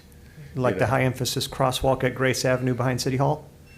You can push the button and it, Well, no, DOT said no to that, didn't no, it's not that because the traffic's too big, but they've actually got, like, for instance, if you were to look at Lisby Avenue in Frankfurt, if you were to come in 1 or 2 streets, which say either Lincoln or Fountain, and then from the east come into Ferry or Fairland, and just have a flashing light on a crossbar similar to like a traffic light saying, hey, high pedestrian traffic. With the That sign would- that says the pedestrian. Yeah, with the- you know, just There's one caution, high over in, pedestrian. I Yeah. mean, that would be a lot easier, because having gone through some of the DOT meetings, and they tell you that they're doing traffic study, and they throw a number out there saying 2050, and I don't know that anybody's still gonna be alive at that point. But if we're just talking about putting up the, It's a mast arm. you know, the mask arm with the caution and with the figure on there that says somebody's crossing, that's a huge help. And we'll, you know, we can do that. Do And I we think have that's the- a lot easier. Do we for have that. the authority to put that in our right of way, or does any kind of sign like that have to go to it? I believe any traffic signalization over, or that directs traffic on that highway has to come through DOT, but we can get that request in. Yeah, so I mean, that's really what we're looking at, very similar to what's down there by Papa Joe's and the dollar store, just letting people know that there's high pedestrian, because even though this started on December the 6th, we still had people, one of our own committee members of this actually almost hit somebody crossing across there because you just cannot see them, and there's nothing to let you know that. Of course, you know, lighting is different, it is a hill, visibility is limited, and we don't want anybody losing a life. So we did submit last week or week before the renewed application. We started with RAISE, that funding expired, and we moved into SS4A, which is the Safe Streets for All. Which we are you referring to now? Talking about us as City the of city. Panama So City, that okay. application has gotten, again, which has pedestrian improvements in it. There were a few modifications, I believe, that were requested by FDOT, such as the original project had widening sidewalks. They didn't want the widening sidewalks, so they've agreed to delineators down the side to kind of create some separation between the bike lane and the other traffic. But anyway, I mean, just hoping that we get the project funded. I mean, this is year 4 going on this project. I'm trying to get pedestrian improvements down that entire corridor and safety enhancements. Okay. So, And the last thing is, because I know you all have met several times, we were listed as a priority 3. But what does that mean in a timeline? Was that FDOT that, I'm not, We actually went to one of the workshops, and I'll actually find it and I'll Oh, forward it to you. you're referring to the January meeting, I believe, that you went to, and you got added to the list. Right. Because despite our efforts, it took Yeah. citizens coming forward to get on the list. So as that's moving forward, you're now a part of that process, but it does take time. Okay. yeah, if you look at 390 is a good example. That realm of things do not seem to move forward very quickly. But, you know, these applications and things like that we're doing, I mean, I think in that application, there's a contribution by the city that would be required to execute the work. So any times that we can find partnerships, it moves it forward faster. If there's a way to make it go faster, I would tell you, Virgil. I really would. You know, it's a very disheartening process to understand that it is actually through death that things get expedited in that realm of things. Well, that's what we're trying to avoid, And, especially when us it's a too. little It is. kid Us too. trying to go across the street to It get is. to Oakland Terrace to play basketball. Yeah. I mean, we don't want that. Yeah. Thank you. We agree. Yeah, thank you. Again, I just want to say thank you to the Hill Improvement Society, for getting organized and staying on top of it. We told you that what you're doing is what you'd have to do, so thank you for that. Right, yes, sir.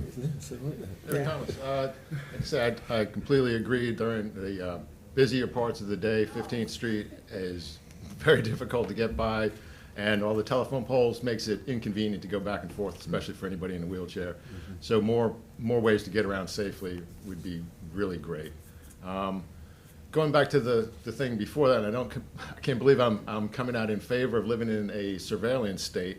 But satellite pictures are a great thing because they show that everything in the history of what I'm talking about don't align with what you said happened. If you go back and look at the satellite picture for that date, the things that the city said happened didn't happen, and it can be verified that it's not accurate. Like the cut through that now it has to go an extra 50 feet. I think that's great. And for the beach drive, I was just going down there today, and I know that over the years, it's really great that there's some shade. And if you're gonna rip up all the trees in between Balboa and the bridge, instead of doing taking that abandoned railroad track and just without cutting down the trees, without planting any new stuff, just pave over where the railroad tracks used to be. It's all flat ground. The easement has been in the city's hands for 12, 13 years now. Just, divert that. And if you're gonna tear up the south side of Beach Drive just to put in the 10-inch water main, start planting some trees now. You can go past, if you have permission from the owner, maybe in between the beach and the pathway, put down some trees now in their property, donate some trees to them or something. Also, you have that walkway that goes down the south side, but you don't have the plastic strips that go out towards the water, where you can have farther down, or if you go around the turn where 9th Street is, and there is a beach access that has a little parking area and a plastic mat that goes down from that parking area to the sand, so that people in wheelchair can go down to the actual beach and then back, and that people can walk back and forth, and it's some way to get some of the sand off. Is there any plan on putting any sort of improvements like that to the access of the actual beach, instead of having just a fence that goes around blocking the water access from the pathway? I'd have Anything to, in the future? I'd have to review the plans. I don't think there is. The only place that we can do that is on something that we own, for example, Asbel Park. You have to have access, because going, say, Balboa down, well, now you're, depending on who you're talking to, you're crossing over private property, you're crossing over an easement, either from the state or the city to get to the water. And so I think to simplify that, you would just have to find, at the end of Frankfurt Avenue down where it turns to Beach Drive, that's a Yeah. park. An area like that would have to be investigated, but it'd be specific areas that you'd have to do that in. Right. Yeah, and assuming, that's not to assume that every one of those roads that comes at Beach Drive from the north goes, that is not a water point access on the other side. Not on I'm all of them, suggesting that, yeah. yeah. But Yeah. rather than just have one all the way at the end where you Right. can access it, maybe a couple of them, maybe you could investigate getting an easement from some of the owners, or Right. maybe get an easement to put in some trees on the property that's owned in between the sidewalk that you plan on putting there and the other way. Also, why does it need 150 signs? You put some like at Lake Caroline, they're not even cemented in, Okay. they're just a metal pole that's gonna Thank you. become a flying projectile. Thank in you the for case your of comments. 150. Yeah. Appreciate it. All right. Next, We may be done, Mayor Junior. Mayor Junior. Alan called me the fake mayor. He called me We the need to fake go mayor. home soon. Yeah. Hey, you're in the seat after next meeting, Junior. Yeah, I know. That's right. You I know get we to- can vote to change that. That's we true. We can.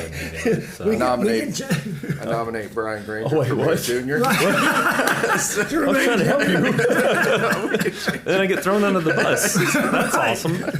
Man. We could change. Well, we're I here didn't till. read that correctly, though. That's true. Yeah, I take it back. Yeah, thanks. That's right. Yeah. You know the house. Yes, sir. Derek Thomas, do you have any idea when the comprehensive city plan moving forward is going to be released to the public? The comp plan? Yeah. I don't, but I can find out. I don't know what the completion date is. Yeah, I know they had a series Yeah, of they meetings did. recently, so. Yeah, I think they're taking the public input and synthesizing that, and they're supposed to report back, but I have no idea where that's at, but I can find out. Okay.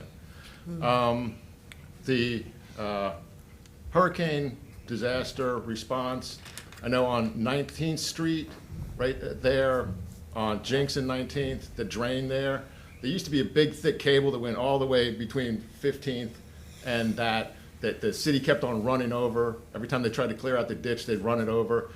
That's been chopped up now at least 7 times, that they did part of it and then got stuck, and you could see that they tangled up the cable. Now there's a bunch of cables right there at the end in the drain on 19th Street and Jinx on the east side of the street, southeast side of the street. The drain there is all filled in with coiled up cables and stuff, which is creating a dam, which is preventing the Talking water about from the going. vacant, the vacant southeast corner on there, next to the surgery center? Right. Okay. Okay.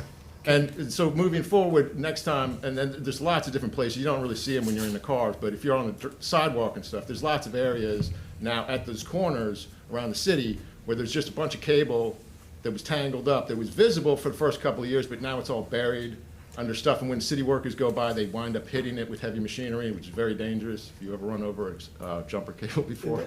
The utility guy, I've heard the cable and the phone, and they just drop it and leave it. I think what he's talking about is this is leftover, like, comms cable from Hurricane Michael. Right. Yeah. Okay. And some of them Yeah. are comms, some of them are power companies, some of them, it's all different cables. Can we get an update on our actions and efforts to, whether it be with the duplicate poles, broken poles, the cables, like all of those things, like in a coming meeting? What I would like to see is that we have the ability, if a cable company doesn't come pick up their cables, right now, we are restricted from picking up that cable for them. There has got to be some, people can trip over it, there's safety hazards, there's all sorts of stuff that comes with that. I just cannot believe that we have to allow this just to remain. And if there's anything else that we can do, I think we just need to keep And layering it. when the until public tries to cut them, they don't bring the proper ladder, so they leave a cable dangling down that, if you're on a bike on a sidewalk, you get hit in the face with it. And sometimes the cables get stretched across the sidewalks and stuff. So if you can say for code enforcement, they send you a letter saying fix it, or you're gonna have a fine, why can't Or you say even that to the city? notification that you have a safety issue identified here. You could and probably will be liable for any injuries or whatever. There's gotta be something that gets somebody's attention. It is insane. We'll get you an update. Here's one. It is insane. So, we require underground utilities on any new construction or remodel that's 50% over, okay? So, I've got a deal going where I had to get underground, but the telephone pole is shot. Well, so, it takes an FPL about 5 weeks to get out there anyway. And now with the telephone pole, what they're gonna do is cut it off, put a new one in, and hook up, and then cut the top off from there. And then the other guys, the comms and the cable guys have to come in, and they just dropped all the wire there and left the pole.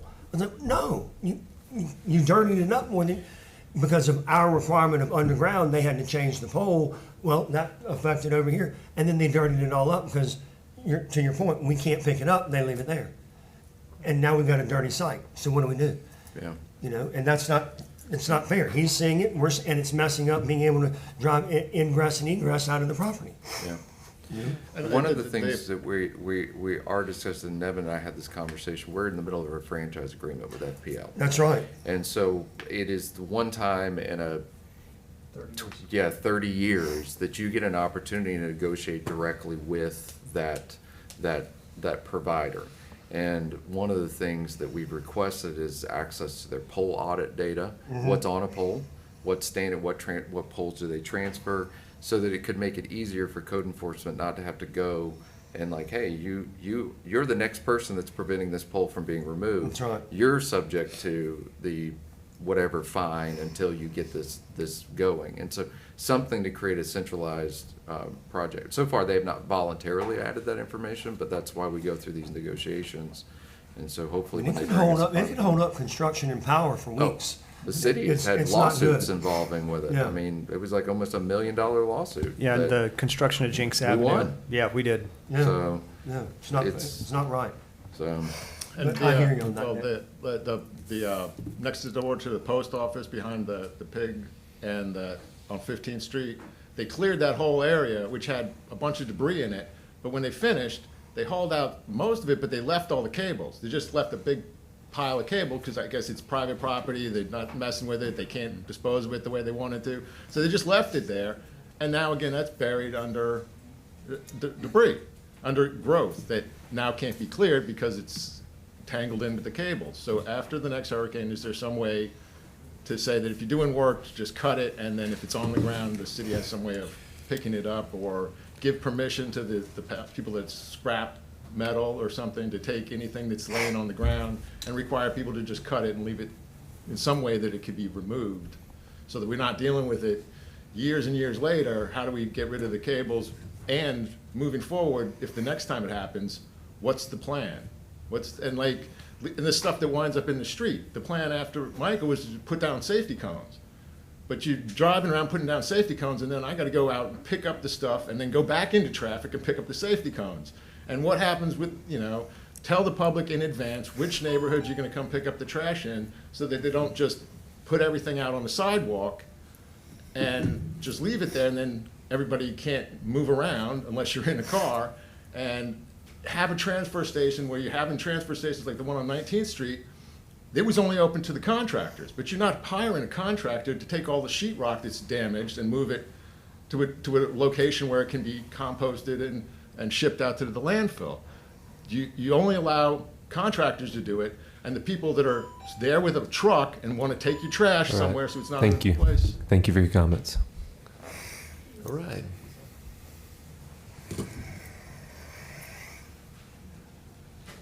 I promise this is it. Michelle Bryant. Regarding those license plate readers, Jared, can I get a list of where they're located at? I got a text saying that they weren't at Oakland Terrace by the Girls Inc. So if they're at the rec, I think they should be there as well, with the Girls Inc. being Yeah, there. like I said, I don't know what other recreation or city facilities they exist at. Okay. I don't know if I can get you a list, but I can tell you if there are similar situations. I just don't know if that's public record or not. I'll have to check with the chief of police, but I'll follow up with you. Okay. And then when you say you're not sure, who would then grant the authority to place those readers anywhere in the city? Would that be the police department or the city themselves? Well, they're part of the city, so I don't. Well, when you said you didn't know, I have to get with the police. I didn't know if they were separate when it came to this particular entity. They're not separate. They're not? Okay. So then, I'd have to go do some research and find out for you. Okay, thank That's what I'm you. trying to say. Yes, ma'am. All right. Anybody else? Got a 10-minute warning. That's okay. 30-second question. Virgil, Marshall, thank y'all for dealing with the embattlement over parks. I just have one question regarding Frank Nelson, and I don't know that anybody in there know. Is that ready? Because I know we're gonna look to make that a primary spot for soccer, as it was named several years for that. Is that ready? I spoke with Keith Myrle about that Thursday.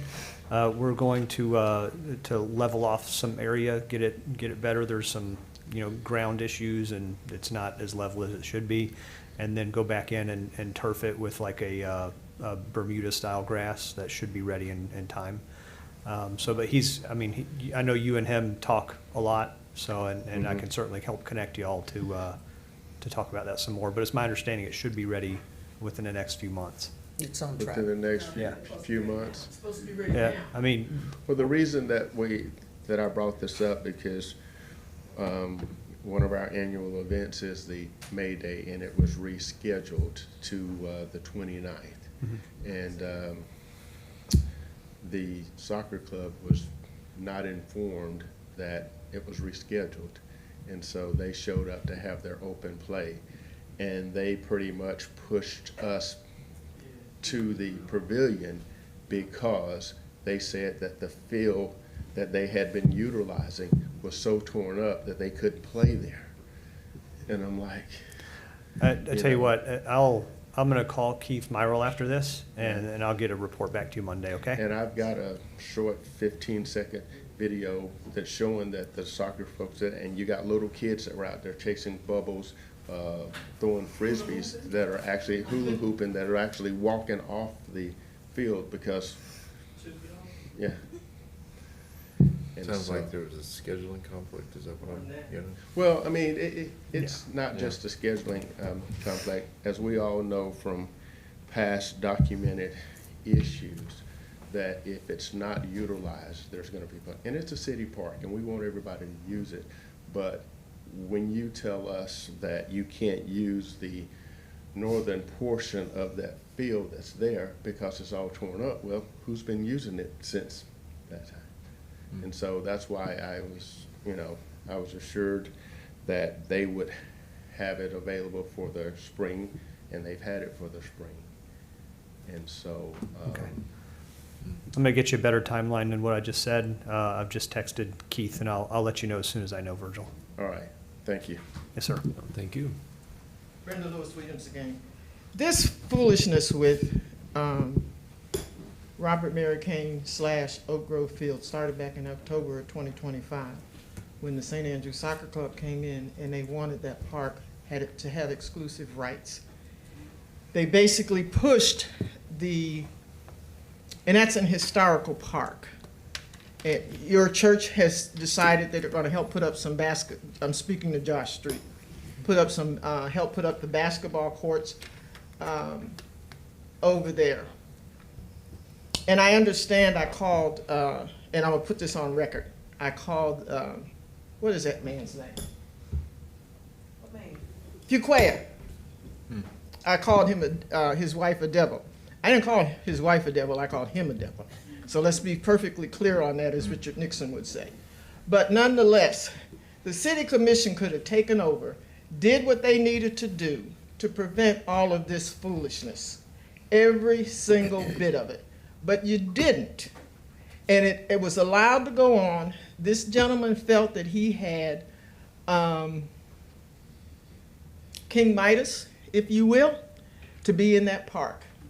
And he did not. And I have been over there on several occasions when folks were rude. Why were we there? Number one, it's a public park, so why can't I be there? But at the same time, Michelle had a meeting with Keith Merrill, the news director, and he informed her that they should have been out of that park last Friday, am I correct? The 5th. Yeah, June the 5th. Their time in that park is up. Frank Nelson is actually ready to be used. I've gone over there. I have pictures. I have videos of what that field looks like. And it is ready to be used. Curiously enough, it was being watered before they ever watered Robert Mary King. And then after I saw it being watered, then Robert and Mary King was being watered. They've eviscerated that field, Robert and Mary King, if you want to know the truth. It looks horrible, unless somebody came in and laid down some ground in the past couple of weeks. But their last day is up. And I have 6 minutes after that ding, 6 seconds. Their last day is up. And when that day is up, they need to get out of Dodge. And it's up to you, this commission, to say no more. All right, thank you.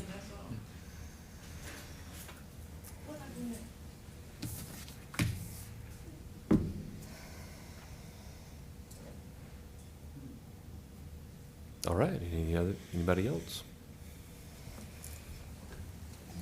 Anything y'all want to talk about? Mr. Chair, I'd like to reclaim my time. We were 20 minutes over last couple of meetings, and now we can get back 3. Yeah, I just wanted to make sure that everybody that was here had the opportunity to come and speak before we adjourned. Now we're 17 So- minutes. Yeah. Okay. All Motion's right. from the floor. I guess thank you very much for coming. All right. Y'all have a great.